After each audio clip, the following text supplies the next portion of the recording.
Folks, what are you seeing in the Republican convention? You're seeing exactly what we told you you would see.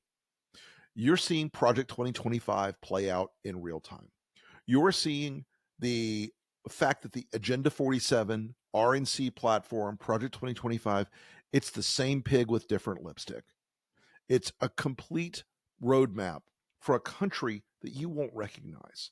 The authoritarianism that is inherent in the RNC convention this year would shock anyone who had been to a Republican National Convention in the pre-Trump era, where we talked about individual liberty, personal freedom, government staying out of your business and out of your bedroom and out of your doctor's decisions and out of your house. We used to talk about limited government, and now they're talking about unlimited government.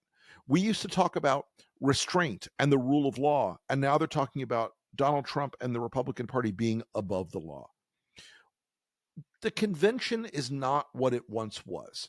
There used to be a debate about policy before the convention. There used to be a debate about ideas before the convention. Because, by the way, folks, you may not remember this, but the Republican Party used to be a coalition of different political tribes.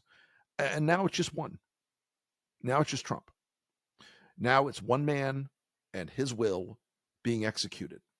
Now, I can tell you, there have been conventions like this in the past, but you had to speak German to understand them. This is a future that they're laying out for you right now, very explicitly. They're showing you every day what they're planning to do. They're showing you every day that this is not a party or a president, or certainly not a vice president in the form of J.D. Vance, who believe in freedom, who believe in liberty, who believe in America, and who believe in the things that once defined and shaped what this country really was. I do want to say, I'm not surprised by this. I'm not shocked by this. But if you're not disappointed by it, you're not paying attention.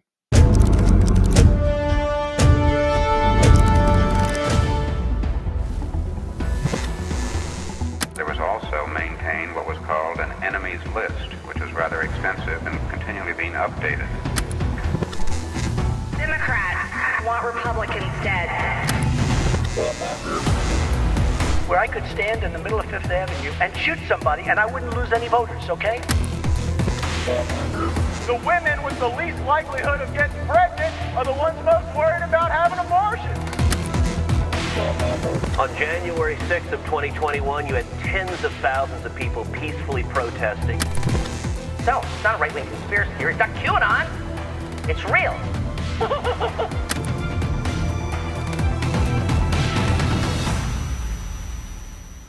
Hi, folks. I'm Rick Wilson, your host, and welcome to the Enemies List.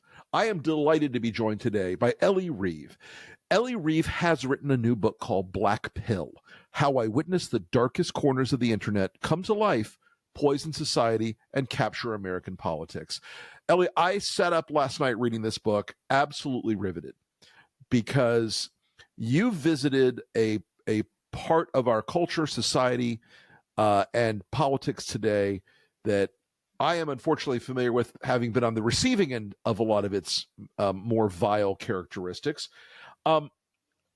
Tell me how you came to be inspired to write Black Pill, and then I want to go through with you the cast of characters and the movements that you talk about in this book, because I think that a lot of normie Americans have a vague understanding some ucky stuff is out there on the internet, but they don't understand the depth of it.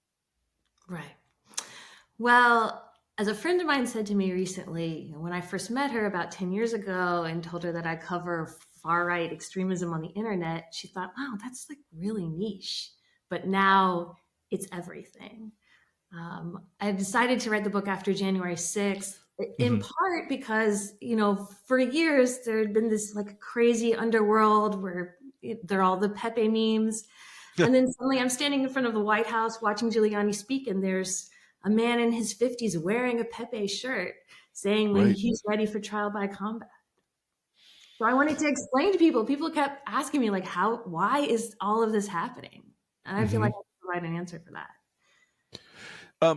So I guess this starts out in a lot of ways. There's a quote you have from Patrick Brennan in here, and Brennan says, who's folks, he's the guy who's sort of the origin story of so much of the online troll world. And Brennan says, there's no difference between online and the world anymore. If it's happening in the world, it's happening online, and sort of vice versa. This culture started out with people who were very, very online, and it had become it has become this force in our politics that has sort of redefined a lot of what the conservative and the MAGA movement. It's sort of a feeder source. The craziness that's underneath the surface sort of bubbles up into what was ordinary politics, right? Right. Yes. So it started in a subculture. By now, a lot of people have heard of 4chan and 8chan, these anonymous message boards.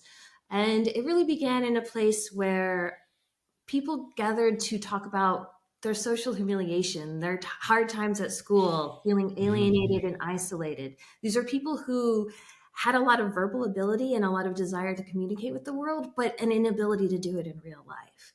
And so there was also a lot of bitterness at the world. And together they kind of operated as this hive mind, always trying to one-up each other and eventually start trying to prank the real world. And it became this cauldron of like testing slogans, that would catch on in the real world. And there was a Turning Point Action Conference recently where they're handing out hats that said "White Boy Summer." Well, that's a slogan that got beaten around on 4chan. Just like it's okay to be white. A lot of these catchy phrases where you'll hear people say, "Well, that's white nationalist," and it's not entirely clear why. Like that started on 4chan. So the chans, both 4 and 8, for folks who don't understand them still, they're, as Ellie said, they're an anonymous message boards, and there's a particular subboard on there called Poll, P-O-L. And that's where a lot of this started to percolate up. And you had this, as you said, very verbal, very smart guys, a lot of people very clever. And it started out with a fair number that were just trolling, just trying to be transgressive, trying to get out there and just blow things up, trying to cause a lot of reactions to their excesses. But in a strange way, it helped revitalize this white nationalist culture in America that had been aging out in a lot of ways. The old Nazis and the white Nats and the Klan guys, by the time the 20 teens rolled around, a lot of those guys were in their 70s and 80s. But this younger group of white nationalists found this outlet, and they started to push out this sort of new, modern, mutated version of white nationalism. Talk to us about how sort of the Richard Spencers and the Matt Heimbachs and the Matt Parrots and all these people blew up into the real world. They sort of transitioned out of the internet fantasy of it and into the real world, and how that led us to Charlottesville. Right. So these boards began with ironic posting of Nazi memes as a way of offending people, right? But and this is a principle that a lot of trolls talk about. What one generation of a message board does ironically, the next generation takes as sincere. And so over time, what this place was parodying becomes what it actually is. And that was very true of white nationalism. So Richard Spencer, he was kind of Richard Spencer, Matt Parrott, Matt Heimbach, they were the very few young guys in this very old sort of tweedy white nationalist world. Matt Parrott joined the Council of Concerned Citizens, and they were asking you, like, why are you doing this? Like, is your dad involved? Like, is your grandpa? What do you have to do with this? Spencer coins the term alt-right and eventually abandons it. But then the 4chan people, they seize on it and kind of make it their own. And they start building this culture and this identity. And once Spencer sees it popping off, he starts trying to capture it. He tries to ride the wave of it. He wants to be the head of this like vast internet organism. And he was able to do that because he was one of the very few people willing to show his real face and use his real name. And that's how he became so infamous. And Spencer became somebody who was very public from the 2015, 16, 17 window. He bought some good suits. He was presentable. He didn't come across as the guy with the Klan hood. He came across as a guy wearing a good suit, and presenting what had been these trollish arguments then as in a more professional, academic almost way. But Spencer, like a lot of them, when you believe in a hateful, bizarro world cult, white supremacy thing, it does have a sort of bounding function. You can't really go past a certain point. When did Spencer hit the wall in this movement? So I would say it's the night of the Charlottesville rally, in which 3 people died. One murdered Heather Heyer. Yeah. Spencer had been known as a narcissist within the movement, and he'd been really riding high on it. He had texted someone, when you're America's #1 Nazi, there's nothing more alpha than that. Spencer was the idea of what these guys wanted to be. There's, again, like a lot of them were nerds. Like they felt self-conscious about not being manly enough, not being attractive to women. And Spencer embodied what they wanted to be. But his narcissistic tendencies became a huge problem even to white nationalists. So the night of Unite the Right, this woman's been murdered. It was declared as a state emergency. The whole thing was shut down. They're sort of run back to their compound with their tail between their legs. Like, what do we do? How much trouble are we in? Are we in legal trouble? Spencer gathers them all into a room and starts telling them what to do. But what does he say? He doesn't try to rally his men. He starts going on this rant. Like, they can't do this to me. He uses a lot of racial slurs, and says the people of color, Jews, women, whatever, faces like theirs look up to faces like mine. They don't do this to me.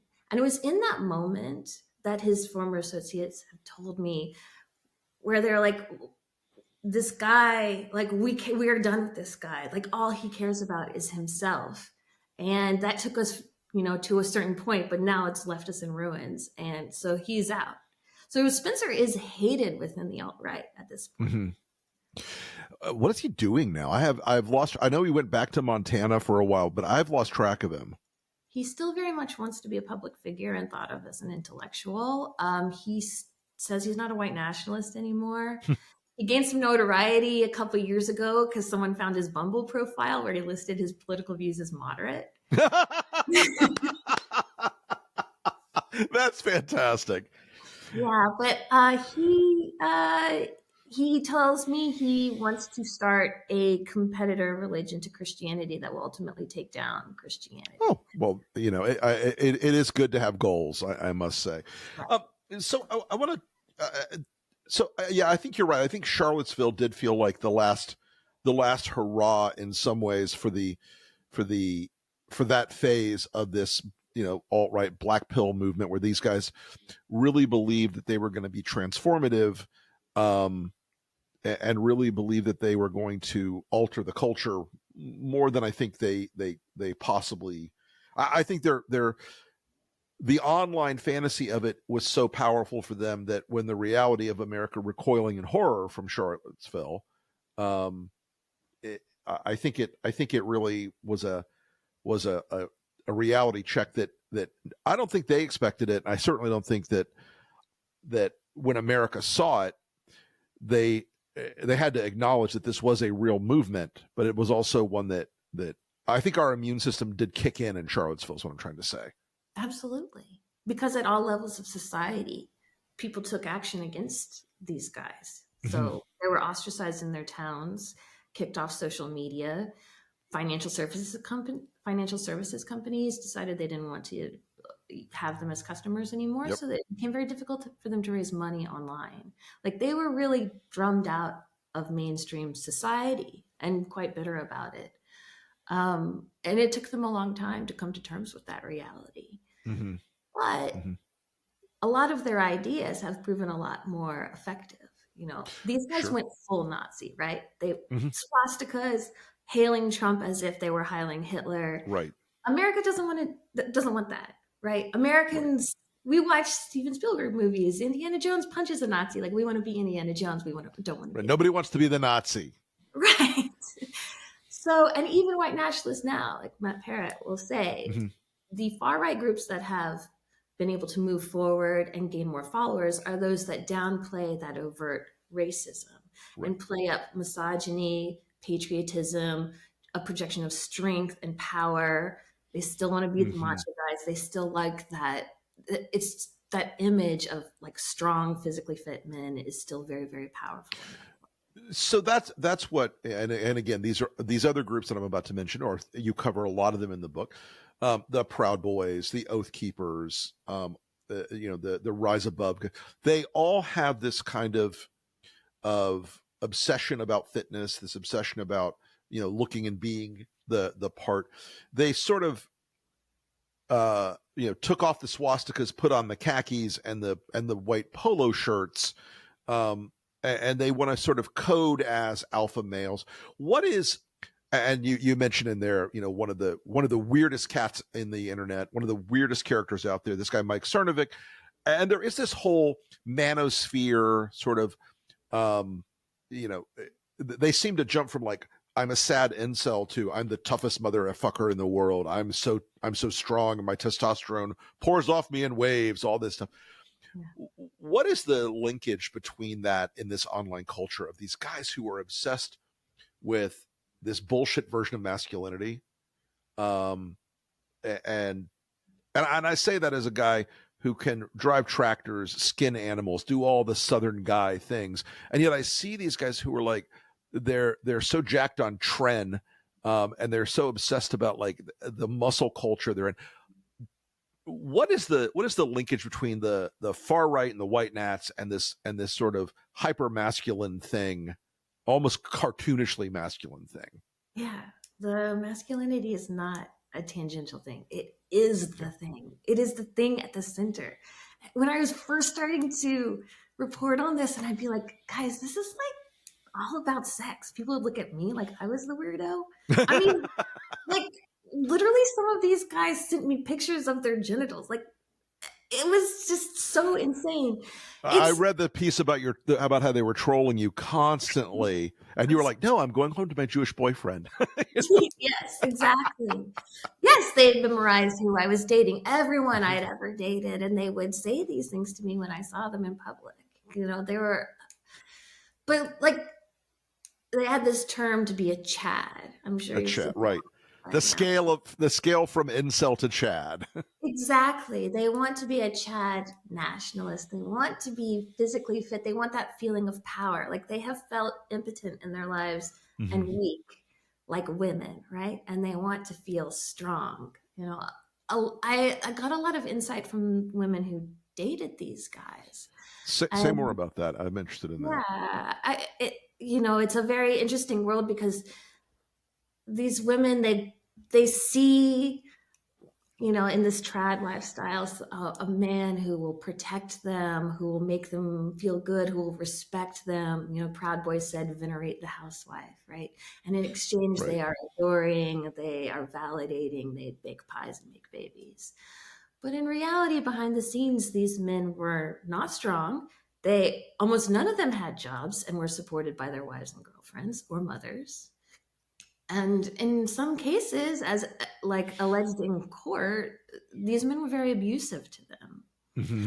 And the women were used as kind of like, the women are not sought after as their own ends, as like, it's not like these guys necessarily wanted love and affection. They wanted other men to see them as a guy who could have a woman and could dominate her. Like, women were like these accessories to prove their value to other men.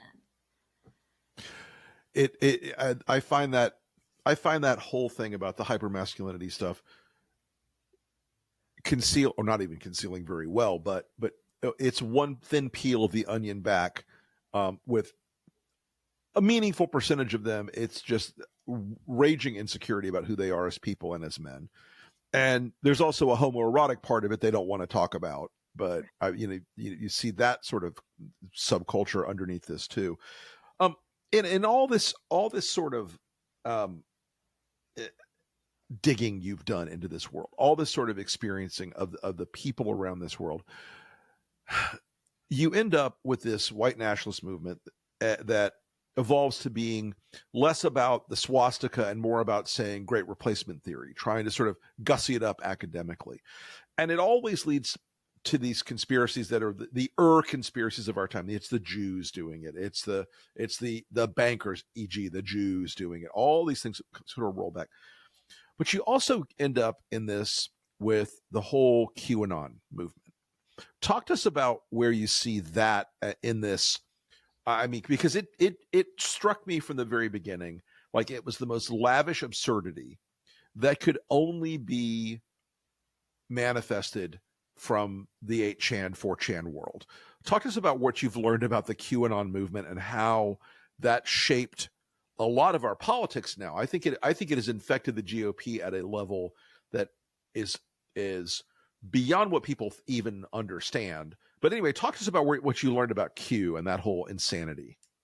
Yeah. So QAnon takes a lot of the structure of these white nationalist conspiracy theories, and it creates a bad guy that a lot more people can get behind hating, right? Again, the Americans who watch Indiana Jones, they don't want to be Nazis, but they do want to fight pedophiles. Right. And, there was, so I was at January 6th and I was interviewing a lot of people about the time. The conception of the piece in my mind was, this is the new face of the Republican Party, which I think was spot on. Oh, yeah. But these people had all seen this documentary film that was 10 parts on an obscure video website, because it wasn't on YouTube, called Fall of the Cabal. Well, I'm sorry, say that again? Fall of the Cabal. Fall of the Cabal. Right. Yes. And it wove together the idea that there's a cannibalistic pedophile cult at the top of parties of government, but also all this old stuff like the Protocols of the Elders of Zion, the JFK assassination, and everyone had seen that. Like everyone had seen it. Every single person I spoke to. And the other part of it that I think is really compelling is that this is like a participatory conspiracy theory. It's like you get to be involved, do your own research. You get to contribute to the canon, right? If you come up with something clever enough, if you draw these connections cleverly enough, like you could be famous. You can be part of this grand ideology. Bakers. Yeah, being a baker, and I think, and something I think is not touched on that these are real people. I interviewed some people who were at Jan 6 who are like, I'm never going to another rally again. That was my first and last. Like, I'm done with Trump. One of them was this woman, Elizabeth, who the first time I called her, she freaked out and started screaming at me about child abuse, using this very specific term that I won't get into because it's so horrific. Yep. A term for child abuse. And I was just like, couldn't believe how crazy she was or sounded, right? I call her back later. She calms down a little bit. And eventually she tells me that when she was a teenager, her first boyfriend beat her so badly that she had brain damage.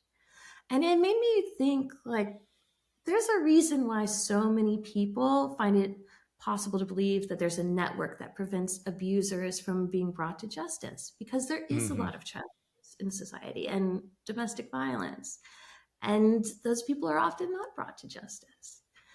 So I think that's another powerful part of QAnon that is able to play on these dark memories in the back of a lot of people's minds. Now, the origin story of QAnon with this, and for folks who haven't followed this rabbit trail, the allegation is that the person posting on 4chan or 8chan is a mysterious government official with a Q clearance. Now, having had clearances of many, many kinds, I didn't have a Q clearance because I never worked directly in the nuclear weapons area. That's what Q is really about, people. That's not it's about nuclear weapons technology.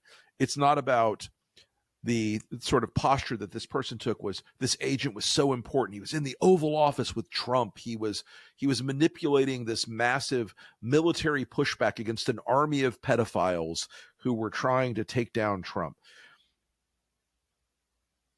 The suspension of disbelief it takes for even people who are in that weird 8chan world is astounding, to believe someone like that exists in government. But millions of people bought into this. What was it beyond the we're fighting the pedophiles hook? How was it that the people behind the QAnon hoax, and there are a infinite number of theories about it, but the Watkins family seems to be pretty close to the origin source of it. How was it that they ended up linking all this QAnon stuff into this? It felt so cohesive for them. What was it about this moment we're in that made it feel so real, so cohesive, and that even after it's fallen apart in many meaningful ways, and none of Q's predictions ever come true? Because I was supposed to go to Gitmo. I never went to Gitmo. Why not? I'm waiting. Why is it that it was so compelling? And why is it that so many people scaled up and believed it? It still to this day blows my mind. And I know some of it was mainstreamed initially by Alex Jones and Jack Posobiec and all these other far-right weirdos. But what was it that made it so, and again, beyond the pedophile conspiracy thing, because these people believed there was a massive secret government fighting another massive secret government. Right. Well, if Trump is this man appointed by God to lead the United States to a return to a more godly Christian nation, why hasn't he done it yet? There has to be an explanation. The people who were writing these QAnon posts, they were good at being very vague. Like, I don't know if you remember the 90s, but like Nostradamus was like kind of sure. a meme, and how he had predicted the Kennedy brothers, and it had this Nostradamus type quality where it was like as if every once in a while there would be something where it seemed like he had predicted the future. And it's like astrology, it's vague enough you're gonna like hit it every once in a while. There were these but it was written very compellingly. It was written in a way like, we're all in this together. Like, okay, maybe your kids think you're crazy, or you had a falling out with your ex.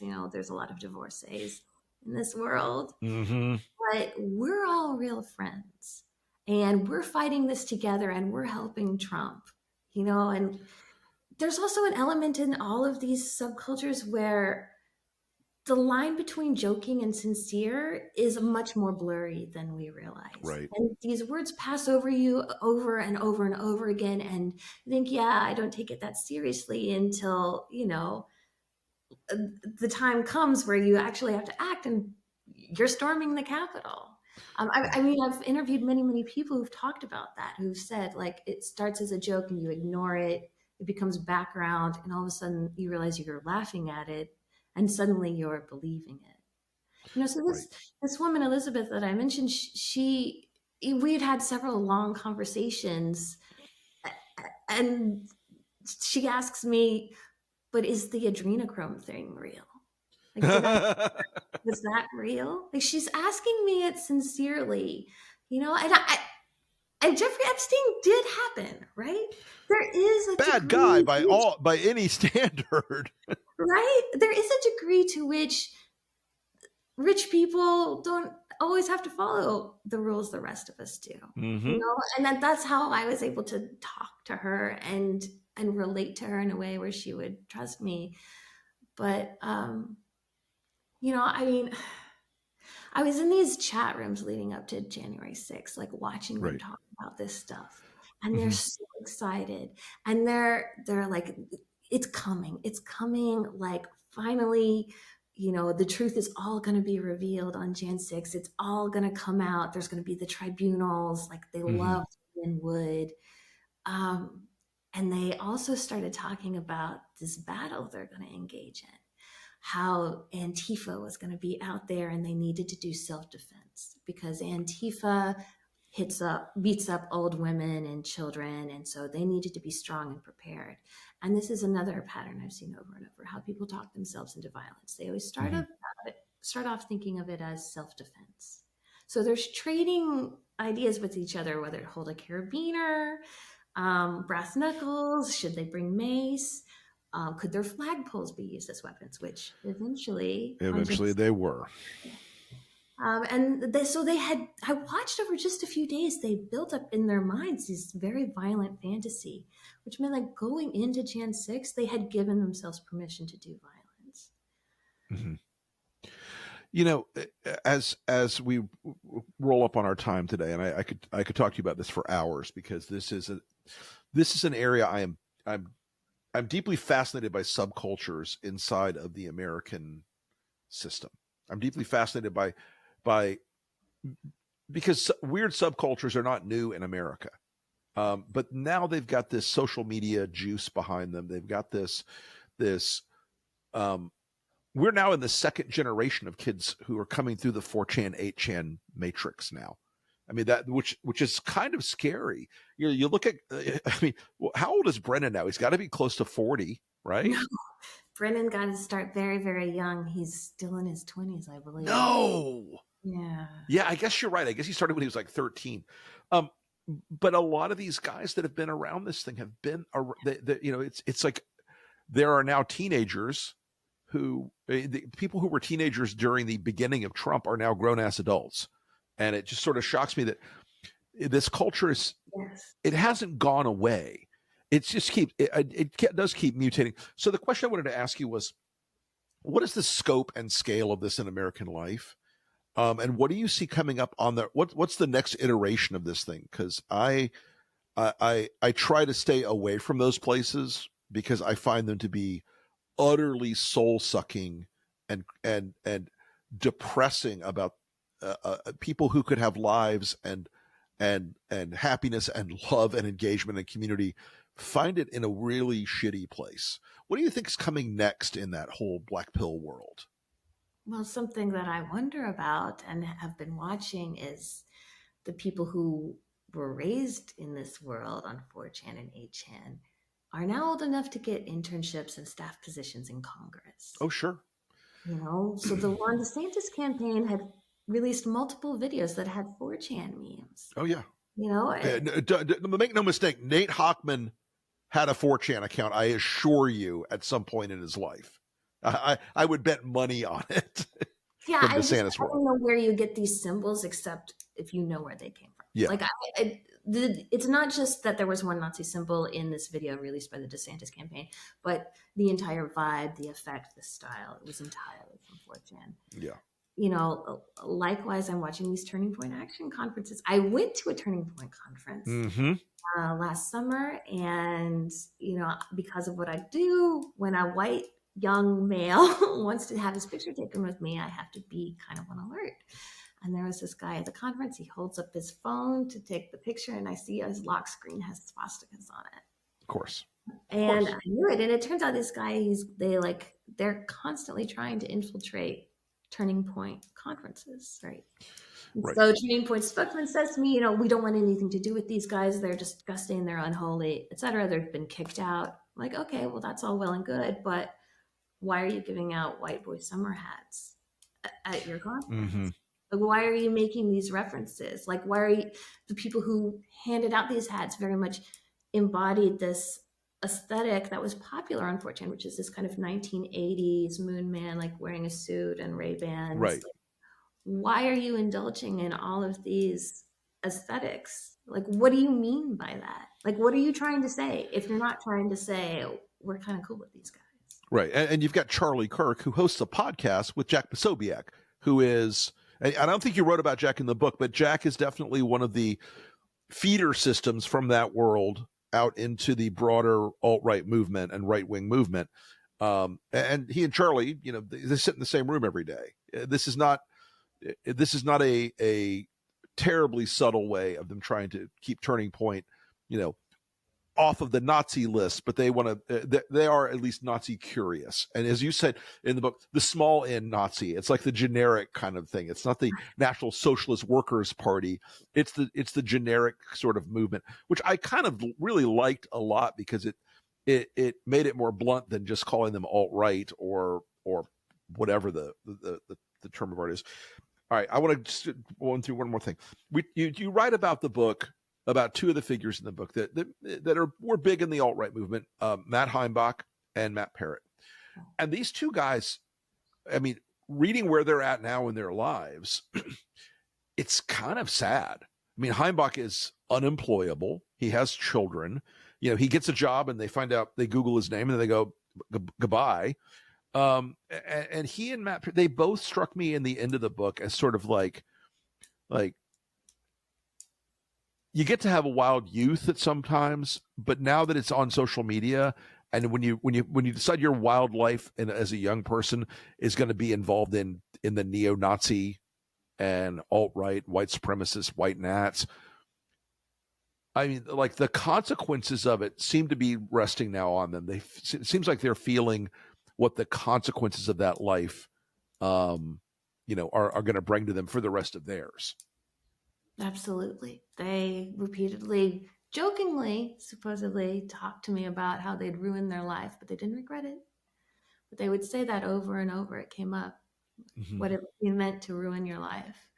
Matt Parrott and Matt Heimbach, they both think of themselves as very, very smart. They both were diagnosed with Asperger's as children. They like to joke with each other about who had the higher IQ. Matt Parrott, now he has a commercial truck driving license. Right. He specializes in driving lard because it's has different physics involved. Heimbach, he gets fired from McDonald's. He gets fired from a union job at a factory. They have come to see white nationalism, the movement, as it's called in this world, as evil, as corrupt. And part of the reason I wrote this book, it's not the main audience I have in mind, but it is an audience that I'm thinking of are these young men who might be drawn to this world, to fascism, white nationalism, whatever you want to call it, because everyone who touches it gets destroyed. In the end, everyone who touches it is destroyed. Divorce, drug addiction, alcoholism, suicide, prison, Chris Cantwell. Prison, poverty. This is all very common. It doesn't work out for any of them. And I've talked to these people for hours and hours at a time. I've talked to them enough to see them as human beings. That I have said to them, you understand, like, this white nationalism is bad for the world, but it's bad for you, dude. It's bad for your children. Like, why are you staying in it? But it still, for some, provides a hold over them because it's a community that they belong to and that they're important in, that they matter. They can be somebody. Absolutely. Well, folks, I cannot recommend this book highly enough to you. Elle Reeve's Black Pill. It is absolutely a window into a world you should know about, you should be thinking about, and it will let you look at the broader movement right now around this post-Republican world in the right, and understand what's happening, where it comes from, what the process is, and how much social media drives it. And Ellie, I cannot thank you enough for being on the show today. I really hope you have great success with this book, and I hope you come back and talk to us again soon. Okay, thank you so much for having me. It was really fun talking to you. You bet. Okay, guys, look, J.D. Vance is so easy to put on the enemies list. It's so easy, a kid could do it. Listen, this guy is the preeminent lying liar who lies. This guy is willing to betray anyone and everyone. And in some ways, that's a perfect choice for Donald Trump. In some ways, J.D. Vance is the exact fit for Donald Trump because Vance believes in nothing. Was he lying then or is he lying now? My guess is he's mostly lying now. J.D. Vance was once a moderate Democrat, then he became a moderate Republican.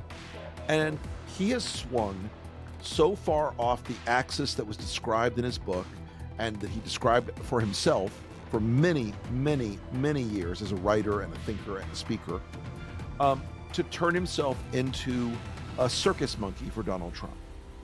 But I want you to understand just how mendacious he is, just what a liar he is, just what a weird dude he is.